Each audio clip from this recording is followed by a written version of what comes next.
بسم اللہ الرحمن الرحیم۔ شروع اللہ کا نام لے کر جو بڑا مہربان نہایت رحم والا۔ شبیر احمد۔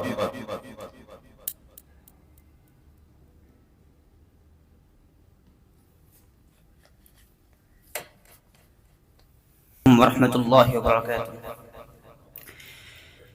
نحمده ونصلي على رسوله الكريم، اما بعد فاعوذ بالله من الشيطان الرجيم، بسم الله الرحمن الرحيم، وان تعدوا نعمة الله لا تحصوها ان الله لغفور رحيم، رب اشرح لي صدري ويسر لي امري واحلل عقدة من لساني يفقهوا قولي، صدق الله العظيم۔ وطن کے ہوں اگر کانٹے تو بھر لے اپنے دامن کو، وطن کے ہوں اگر کانٹے تو بھر لے اپنے دامن کو، اگر ہوں پھول پردیسی تو مت چھو بے وفاؤں کے۔ جناب صدر، پاکستان کا مطلب کیا؟ لا الہ الا اللہ۔ 1400 سال کی تاریخ میں صرف اور صرف دو ملک اس طرح کے اپنے مار کے وجود میں آئے جو کسی قوم نسل قبیلے کی بنیاد پہ نہیں بلکہ اپنے مذہب کی بنیاد پہ وجود میں آئے۔ جناب اعلیٰ، ایک ہے اسرائیل جس کا مقصد صہیونیت کا قیام ہے، اور دوسرا ہندوستان کے شمال مشرق میں واقع پاکستان جس کا مقصد اسلام کا نفاذ ہے۔ جناب اعلیٰ، ایک ہے وہ ریاست جو ریاست مدینہ کے نام سے معمور ہے۔ جناب اعلیٰ، وہ صرف اسلامی نظریاتی ریاست ہے، اور دوسرا میرا پاکستان، اور یہ بھی اسلامی نظریاتی پاکستانی ریاست ہے۔ جناب اعلیٰ، جہاد وہاں بھی ہوا، جہاد یہاں بھی ہوا، ہجرت وہاں بھی ہوئی، ہجرت یہاں بھی ہوئی۔ جناب اعلیٰ، خون وہاں بھی بہا، خون یہاں بھی بہا۔ جس طرح مدینہ کے پڑوس میں مکہ کی ایک کافرانہ اور مشرکانہ ریاست موجود تھی، بالکل اسی طرح آج بھی پاکستان کے پڑوس میں کافرانہ اور مشرکانہ ریاست انڈیا کی موجود ہے۔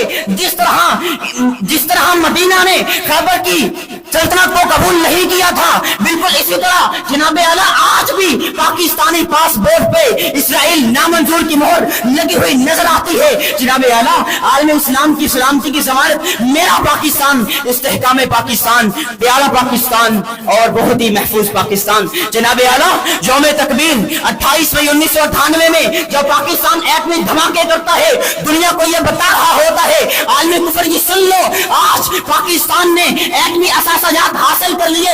دنیا کا کوئی شخص اگر پاکستان کی طرف اپنی نظریں دھڑائے گا، اس کی نظریں بند نہیں بلکہ نوچی جائیں گی۔ ہاں، اگر دنیا کا کوئی شخص پاکستان کی طرف انگلی کرے گا، انگلی نہیں بلکہ پورا کا پورا بازو کاٹا جائے گا۔ جب یہ معاملہ دشمن نے دیکھا تو دشمن بھی یہ بات بولنے پہ مجبور ہو گیا کہ پاکستان اب ایٹمی طاقت بن چکا ہے۔ جب یہی وجہ تھی، دنیا والوں سنو، یہی وجہ تھی فلسطینی بچوں نے اپنے ہاتھوں میں پتھر لیے اور ایٹمی ٹینکوں کے آگے پھینکے اور کہا تھا، اسرائیلیوں یہ بات نہ بھولو، ہمارے ہاتھوں میں پتھر ہے، ہمارے ہاتھوں میں پتھر نہ دیکھو، لیکن پاکستان کے ہاتھ میں ایٹم بم ہے، ہمارا بھائی ہے جو تمہارے چیتڑے اڑا سکتا ہے۔ عالم اسلام کی سلامتی کی ضمانت میرا پاکستان۔ جناب اعلیٰ، ہم پاکستان سلامتی، عالم اسلام کی سلامتی کا ایک ضمانت اور بہت بڑی دلیل ہے۔ جناب اعلیٰ، یہ عجیب بات ہے، باہر سے ہم اتنے مضبوط لیکن اندر سے اتنے ہی کھوکھلے۔ جس طرح باہر سے ہم نعرہ تکبیر اور پاکستان زندہ باد کا نعرہ لگاتے ہیں، بالکل اسی طرح اندر سے سندھی، بلوچی، پنجابی، سریکی اور پٹھان میں تقسیم آپس میں بھائی بھائی کا قتل کر رہے ہوتے ہیں۔ جناب اعلیٰ، اگر اس سے بڑوں ہماری مسجدوں کے اندر بم مارے جاتے ہیں، اگر اس سے بھی بڑوں قبائلی علاقوں کے اندر معصوم بچوں کے چیتڑے اڑائے جاتے ہیں۔ جناب اعلیٰ، وقت بہت کم ہے مگر مہلت آج بھی ختم نہیں ہوئی، آج بھی مہلت ہے۔ اللہ سے ڈر جائیے، اللہ سے مدد مانگیے۔ کیوں؟